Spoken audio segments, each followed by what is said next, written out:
Viewer, it's been a nightmare weekend for Maldives. For the last 72 hours, the island nation has been firefighting the very expensive fallout of the stupidity of three young ministers. These three ministers, with their juvenile, venomous tweets against India and Prime Minister Modi, have not only managed to inflame social media, but they've actually damaged their country financially. I don't know how many Indians have cancelled their planned holidays to Maldives. It could be in the hundreds or the thousands or more. But what these three foolish ministers have managed to do is infuriate a country that sends the maximum number of tourists to Maldives each year. An incredible 10% of all tourist inflows are Indian. But by now you already probably know this. To call this shooting yourself in the foot is a massive understatement. It's easy to dismiss this as social media outrage, but look around you. Ask around in your WhatsApp groups. I'm sure you're already seeing echoes of this anger. There's been reportedly a 3,400% spike in travel searches for Lakshadweep and other Indian beach destinations on the market leader in travel bookings, Make My Trip.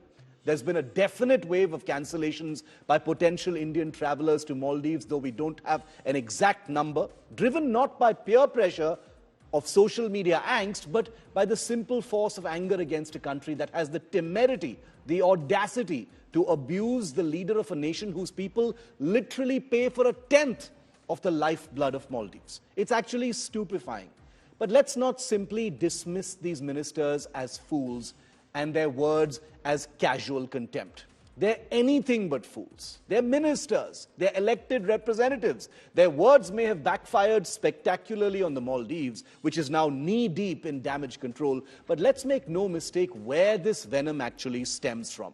For one thing, the current Maldives government and dispensation has come to power on a potent cocktail of communal anti-Indian nationalism, stoked and funded by who else? China. For China, this hasn't been a very difficult exercise, but China is a smart player. You've got to give them that.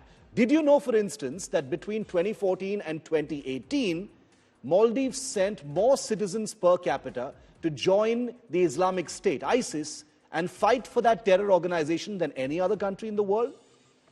Or that this policy, in all but name, under a previous president, was official? Did you know that India Out was an official campaign slogan of the current ruling party of Maldives? All that China needed to really do was pour some kerosene in the right places, paint India as an anti-Muslim nation, and then sit back and enjoy the show. China also provided the ready-made playbook for already bigoted Maldivian politicians to paint India as dirty, smelly, and Indian tourists as notoriously badly behaved. The cocktail was set, everything was ready. That's the reason why, despite Modi not saying a single word about Maldives, all it took was a few right-wing tweets to push the Maldives Mantralaya into an ugly communal rage.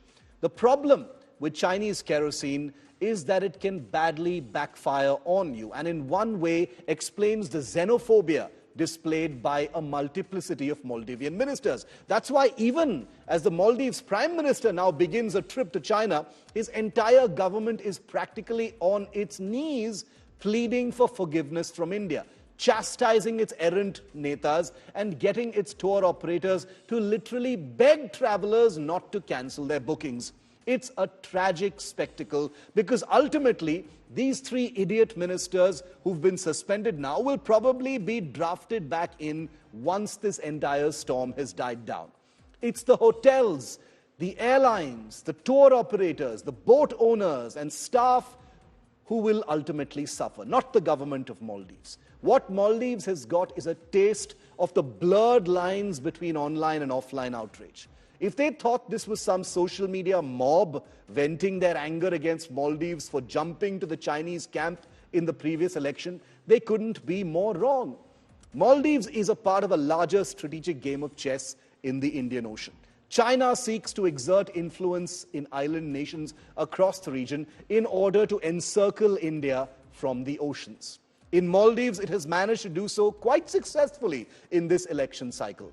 But the backsplash of that kerosene is plain for everyone to see now. You cannot inject poison into a country and then expect there not to be some kind of backsplash. As a final note, viewer, it's easy to feel proud of Lakshadweep and feel an urge to travel there. But it's my job to tell it to you straight. As things stand right now, Lakshadweep is no match for Maldives. There is simply no comparison. It may sound good for a media battle, for social media anger, for nationalism, but there's a long journey ahead. It needs to go beyond celebrity tweets and flash-in-the-pan interest by urban Indians. It needs to go beyond social media hoopla and media soundbites.